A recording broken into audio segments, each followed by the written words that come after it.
අඩිය තියාලා තොල කොනෙන් හපලා වටින පෙවුලියේ කවුද නුඹ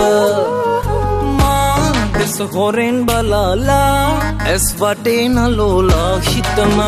හෙල්ලුව කවුද නුඹ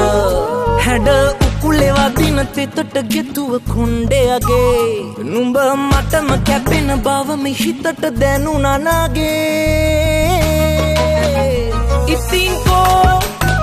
කියන්නකෝ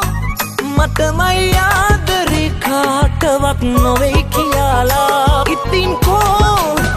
කියන්නකෝ මටමයි ආදරේ කාටවත් නොවේ